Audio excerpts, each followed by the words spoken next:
Dear children, today I am going to take up the lesson, The Enemy, from your supplementary reader, Vistas. And The Enemy is written by Pearl S. Buck. Since the lesson is a long one, so I am going to break it up into parts and explain. So I am going to begin with the first part, children. This is the time of the World War. An American prisoner of war is washed ashore in a dying state and is found at the doorstep of a Japanese doctor. Should he save him as a doctor or hand him over to the army as a patriot? Now, this story is mainly about this dilemma that this particular doctor in the story faces as a doctor. Now, just now I read out to you that a prisoner of war in a dying state is washed ashore, and this doctor has to decide whether he has to hand him over to the army or to take care. Now, army as a patriot. So the dilemma here is, what should he be? A patriotic Japanese or a true to his oath doctor? So let's begin, children. Dr. Sadao Hoki's house was built on a spot of the Japanese coast where, as a little boy, he had often played. The low, square stone house was set upon rocks well above a narrow beach that was outlined with bent pines. As a boy, Sadao had climbed the pines, supporting himself on his bare feet, as he had seen men do in the South Seas when they climbed for coconuts. His father had taken him often to the islands of those seas, and never had he failed to say to the little brave boy at his side, "Those islands yonder, they are the stepping stones to the future for Japan." Now, yonder here means those islands. Yonder means those islands over there that you see. So his father always told him that those islands were the stepping stones to the future for Japan. That is, from those islands, Japan would make a future for itself, would grow for the better. Where shall we step from them? Now, he, being a little child, asked a very childish question, just understanding superficially what the father said. Father said, those are the stepping stones. So the little boy says, where shall we step from them? So he doesn't really understand that the father is saying that those islands are going to make the future bright. From those islands, Japan is going to thrive and have a very bright future later. Then, to the question of his son, the father says, who knows? His father had answered, who can limit our future? It depends on what we make it. So the father, the very intelligent father, told his son that no one knows what our future holds, and no one knows the limits of our future. Our future completely depends on what we as individuals make it. However we behave, whatever that we do is what shapes our future. So he says, he is telling his son that the future depends on what we decide to do with our life. It depends on what we decide to do with our life. Sadao had taken this into his mind as he did everything his father said. His father, who never joked or played with him, but who spent infinite pains upon him, who was his only son. Infinite pains, endless pains. So his father was never joking or playing around with his little boy, whereas he was the only son. And why was he so serious and not so joking and playful with the son? Let us see. Sadao knew that his education was his father's chief concern. See, he was not playful or joking because the father bothered more about Sadao's education. For this reason, he had been sent at 22 to America to learn all that good be learned of surgery and medicine. So he was only 22 years old when his father sent him to America to learn surgery and medicine, that is, to become a doctor.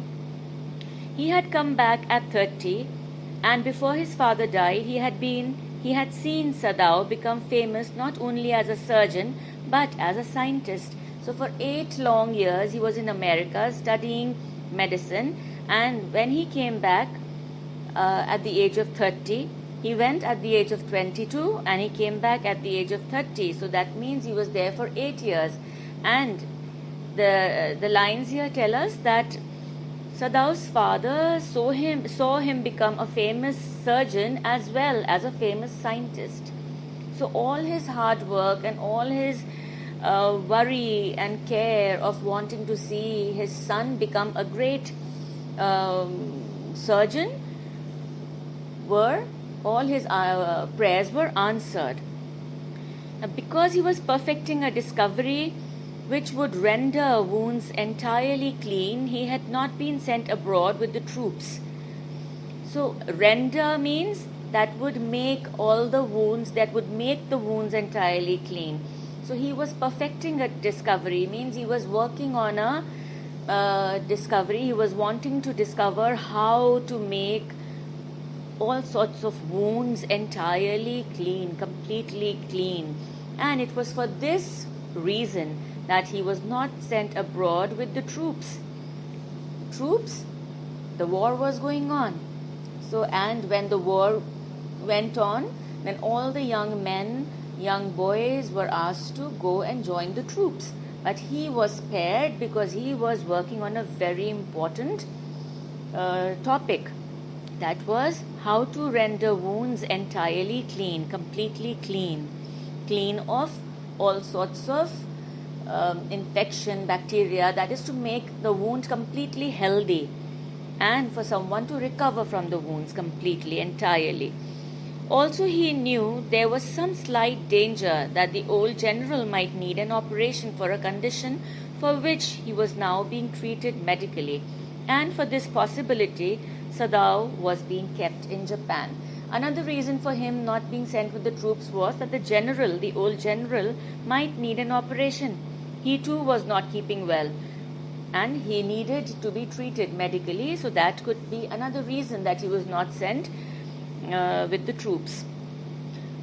Clouds were rising from the ocean now. The unexpected warmth of the past few days had at night drawn heavy fog from the cold waves. Sadao watched mists hide outlines of a little island near the shore and then come creeping up the beach below the house, wreathing around the pines, going around the pines, covering. So the beach could be seen completely covered by the mists coming from the sea. So in a few minutes, fog would be wrapped about the house too. So it was slowly covering the pines and everything around the beach, and slowly it would creep up to the house too, and cover the house too. Then he would go into the room where Hannah, his wife, would be waiting for him with the 2 children. But at this moment the door opened and she looked out. A dark blue woolen haori over her kimono. So what is a haori? It's a loose outer garment worn over the kimono. Kimono is the Japanese dress that the women wear in Japan. So she came and she was wearing this. She came to him affectionately and put her arm through his as he stood, smiled and said nothing. He had met Hannah in America, but he had waited to fall in love with her until he was sure she was Japanese. Now, he waited to fall in love with her until he was sure she was Japanese means that he was also holding close to his heart the Japanese traditions, and he was a true to core Japanese. So it was not that being in America he had lost touch with his traditions or he had become any less a Japanese. His father would never have received her unless she had been pure in her race. So if he loved her, he had to actually marry her. And he obviously could not have married someone who was not a true Japanese, because his father would never let him marry one. So he first made sure whether she was a complete Japanese or not. He wondered often whom he would have married if he had not met Hannah, and by what luck he had found her in the most casual way, by chance literally, at an American professor's house. So he says he wondered many times that who would have been his life partner if it was not Hannah, and that too by chance he had met her. The professor and his wife had been kind people, anxious to do something for their few foreign students, and the students, though bored, had accepted this kindness.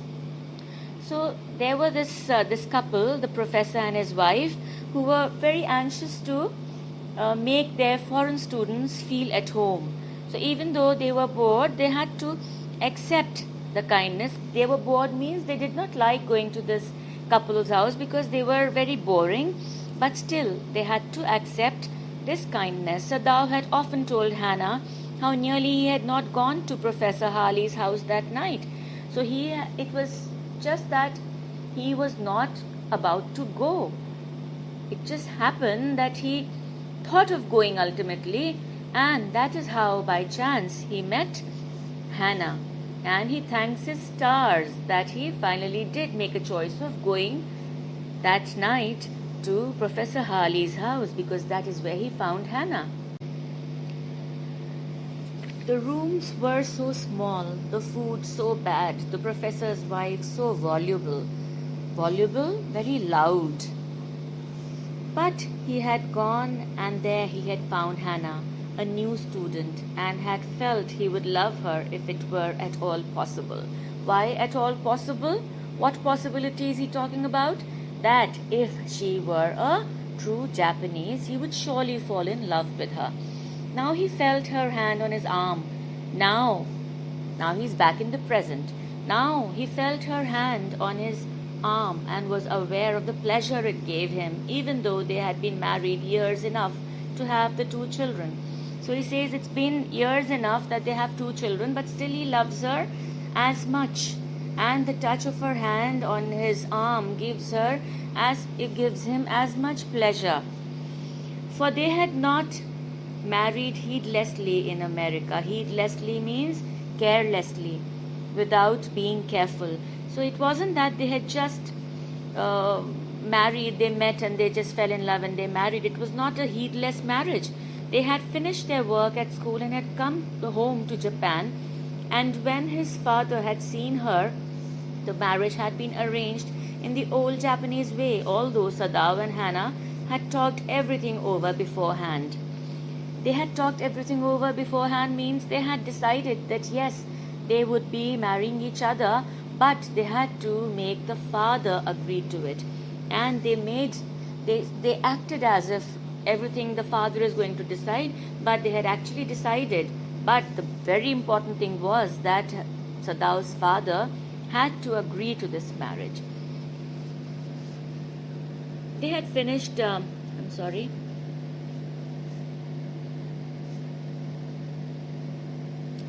They were perfectly happy. She laid her cheek against his arm.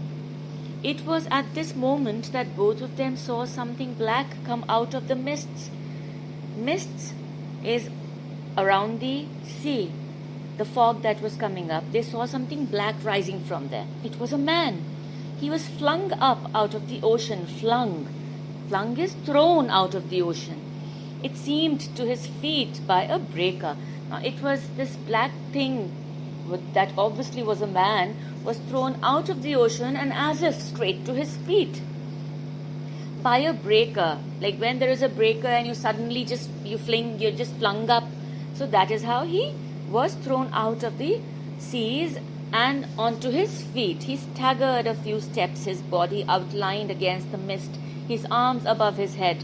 Then the curled mists hid him again. So he staggered means he was as if falling and moving forward. His body outlined against the mist, his arms above his head. Then the curled mists hid him again. "Who is that?" Hannah cried. She dropped Sadao's arm and they both leaned over the railing of the veranda. They leaned over to see who it was. Now they saw him again. The man was on his hands and knees crawling. Then they saw him fall on his face and lie there. So they saw him on his hands and knees and he was crawling, and then they saw him fall on his face and he was just lying there. A fisherman, perhaps, Sadao said, washed from his boat. He ran quickly down the steps and behind him Hannah came.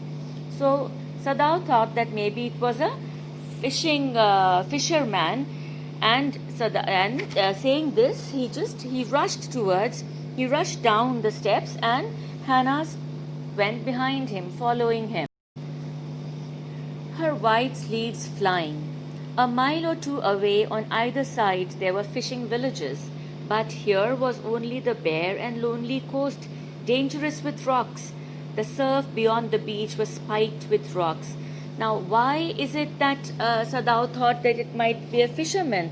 Because around his house, around Sadao's house, were a few fishing villages. But this was not the time for anyone to be fishing, and especially when there were dangerous rocks and it was a lonely coast. The surf beyond the beach was spiked with rocks. The surf beyond the beach was spiked, means the rocks, there were sharp-edged rocks which could actually tear anything or anyone apart. So why would someone come at this time to fish?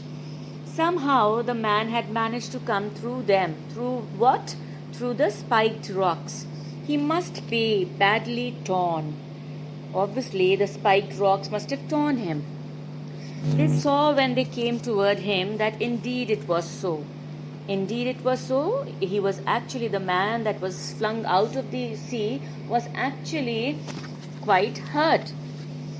The sand on one side of him had already a stain of red soaking through. That means he was bleeding. "He is wounded," Sadao exclaimed. He made haste to the man. He quickly went to the man, who lay motionless, his face in the sand.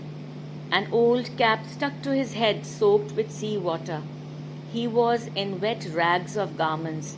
His clothes were all torn. His garments, the clothes, were torn, were in rags. Sadao stopped, Hannah at his side, and turned the man's head. They saw the face. "A white man," Hannah whispered. Yes, it was a white man. The wet cap fell away, and there was his wet yellow hair, long as though for many weeks it had not been cut, and upon his young and tortured face was a rough yellow beard. He was unconscious and knew nothing that they did for him. Unconscious and knew nothing that they did for him means that he was unconscious and he did not know that there was a couple around him that had turned him around, that was looking at him. Whatever that they were doing, he did not know because he was unconscious.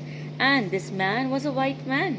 And they were quite taken aback seeing a white man with yellow hair, long hair, as if they had not been cut for a long time. Now Sadao remembered the wound. So he was first distracted by the color of the man's hair, and then he was reminded. He just remembered that the man is wounded. So he remembered the wound, and with his expert fingers, he began to search for it. Blood flowed freshly at his touch. On the right side of his lower back, Sadao saw that a gun wound had been reopened. The flesh was blackened with powder. What powder is he talking about? Gunpowder. He was shot at. Sometime, not many days ago, the man had been shot and had not been tended, had not been taken care of. The wound was not treated. It was bad chance that the rock had struck the wound. So he says it was bad chance that as he was being thrown out of the sea, the spiked rocks had actually struck the wound and reopened it. "Oh, how he's bleeding," Hannah whispered again in a solemn voice, in a serious voice. The mist screened them now completely, covered them now completely, and at this time of the day no one came by. The fishermen had gone home, and even the chance beachcombers would have considered the day at an end. Beachcombers are the ones who would love to comb the beach. Comb is to search the beach for different things like shells or anything interesting that they would find at the beach. So even the beachcombers would not come at this time, and they would consider this time as an end to the day. What shall we do with this man? Sadao muttered, spoke to himself, just muttered. But his trained hands seemed of their own will to be doing what they could to stanch the fearful bleeding. To stop the fearful bleeding.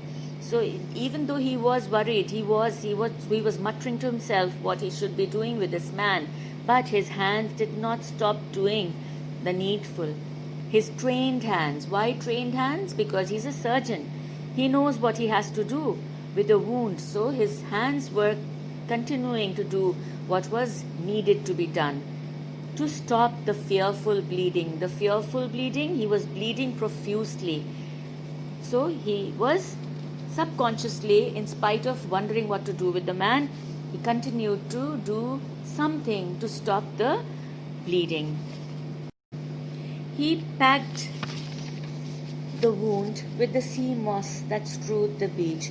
So the sea moss that strewed means that was strewn around, that was thrown around, that was thrown across on the beach by the waves. He was just packing the wound with those sea moss that was strewn on the beach. The man moaned with pain in his stupor, but he did not awaken. Moaned with pain, he made that sound that expresses pain. And in his stupor, is in his unconscious state, but he did not wake up, he did not awaken. The best thing that we could do would be to put him back in the sea, Sadao said, answering himself. What is this answering himself? Just a couple of lines back, he's asking, what shall we do with this man? So as he's doing the work that is required to stop the bleeding, he's answering himself that the best thing would be to put him back in the sea. Now that the bleeding was stopped for the moment, he stood up and dusted the sand from his hands. Yes, undoubtedly, that would be best, Hannah said steadily. Steadily? Seriously. But she continued to stare down at the motionless man. If we sheltered a white man in our house, we should be arrested, and if we turned him over as a prisoner, he would certainly die, Sadao said. So he is in a dilemma. If he housed a white man, he would be arrested, and if he gave him over, and if we turned him over as a prisoner, he would certainly die. So he's still actually talking to himself and wondering what he should be doing. The kindest thing would be to put him back into the sea, Hannah said. But neither of them moved. They were both saying this, but no one was making the move of putting him back in the sea because neither of them had the heart, or rather neither of them were as heartless to put him back in the sea. They were staring with a curious repulsion upon the inert figure. Repulsion, dislike. Upon the inert figure, the unmoving figure. What is he? Hannah whispered. There is something about him that looks American, Sadao said. He took up the battered cap. Yes, there, almost gone, was the faint lettering. A sailor, he said. From an American warship, he spelled it out, U.S. Navy. The man was a prisoner of war. He has escaped, Hannah cried softly, and that is why he is wounded. In the back, Sadao agreed. They hesitated, looking at each other. Then Hannah said with resolution, Come, we are able to put him back into the sea. Are we able to put him back into the sea? If I am able, are you? Sadao asked. No, Hannah said. But if you can do it alone. Sadao hesitated again. The strange thing is, he said, that if the man were whole, I could turn him over to the police without difficulty. I care nothing for him. He is my enemy. All Americans are my enemy, and he is only a common fellow. You see how foolish his face is? But since he is wounded... Now, what do these lines portray here? Now, Sadao is a doctor, and he's saying that it's a strange thing. Why is it calling it a strange thing? He says that if the man was whole means he was not wounded, he would have given him over to the police. He is a wounded man. A wounded man requires to be treated, and a wound or a wounded man or a patient is treated by a doctor. And a doctor, when he completes his degree, has to take an oath that he will always serve humanity and never be affected by any prejudice. He would treat just anybody under the sky without being affected by caste, creed, or nationality. So this is what is strange that he's talking about. If the man was complete, was whole, was unwounded, was not unwell, I would have given him over to the police without any difficulty, because I don't care for him. He's my enemy. He says all Americans are my enemy. And then he says, and then this fellow just looks so common, and just look how foolish he looks. He doesn't see anything great about the man. But the only thing that he knows is that it's a wounded man. And to turn over a wounded man to the police was something very difficult for Dr. Sadao Hoki. You also cannot throw him back to the sea, Hannah said. Then there is only one thing to do. We must carry him to the house. Now, Hannah was very clear and a very logical person. And she was very clear about how Dr. Hoki would think, what Dr. Sadao Hoki would want of her. So she just realized that he would not turn him over to the police, he would not turn him back to the sea. So the only thing left was to carry him over to the house. And then Dr. Hoki says, what about the servants? Because he's saying that if the servants get to know that, obviously then the servants are going to dislike the thought of housing an American man, a prisoner of war. We must simply tell them that we intend to give him to the police. Intend means the intentions are to hand him over to the police, as indeed we must, Sadao. We must think of the children and your position. It would endanger all of us if we did not give this man over as a prisoner of war. So she is in a very matter-of-fact manner telling Sadao that we can just tell the truth to the servants that after treating, we will hand him over to the police, and then we have to. That is what we are actually going to do. Because she says that you have to think of the children and of the position that Dr. Sadao Hoki holds in the society. Because housing a prisoner and that not later on handing him over would endanger everyone's life. Certainly, Sadao agreed. I would not think of doing anything else. Thus agreed, together they lifted the man. He was very light, like a fowl that had been half-starved for a long time, until it is only feathers and skeleton. Fowl, a bird, unfed bird that is only left of feathers and skeleton. So the man was very, very light to carry.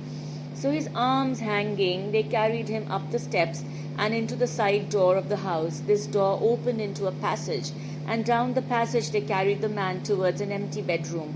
It had been the bedroom of Sadao's father, and since his death it had not been used.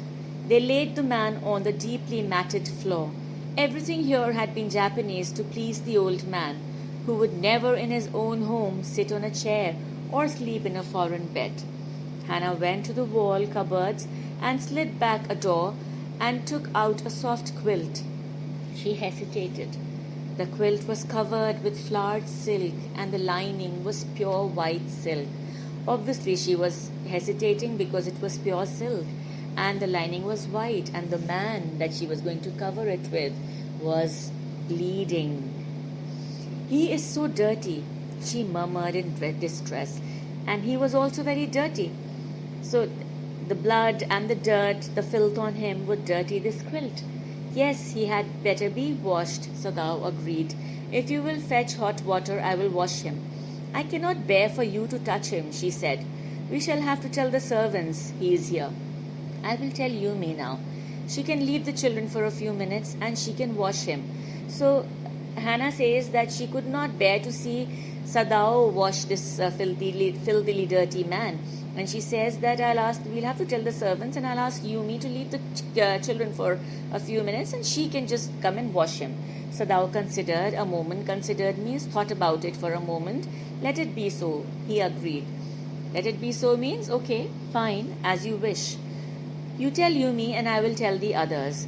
So he says, you go and tell Yumi and I will tell the others, the other servants, about what has happened.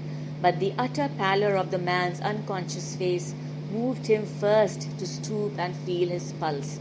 The utter pallor means the ultimate paleness of the face of this unconscious man made him first go down. Stoop means to go down, bend down and feel his pulse. Why would he want to feel his pulse? Obviously to check whether the man was alive or not, because he looked so pale and so unconscious and he was just not moving. It was faint. When he felt his pulse, it was faint, but it was there. So the pulse was very light, but the man was still alive. He put his hand against the man's cold breast. The heart too was yet alive. He will die unless he is operated on, Sadao said, considering. The question is whether he will not die anyway. Why is he saying this, that the question is whether he will not die anyway? Because this man has survived a lot of hardship, a lot of bad luck. Like he was shot and the bullet was still there, and he tried to escape, and then his wounds had been reopened by the edges of the sharp rocks, and all of that he has survived. So he says that the question is whether he will not die anyway, means he is not going to die anyway. Hannah cried out in fear, "Don't try to save him. What if he should live?" And Hannah is scared that what if he lives, then what will we do? So don't try to save him. What if he should die? Sadao replied. He stood gazing down on the motionless man. So he says, Hannah is scared that what if he survives, then what will we do? And then Dr. Sadao Hoki says, then what if he should die? And saying this, he is standing and gazing at the motionless figure of the man lying there.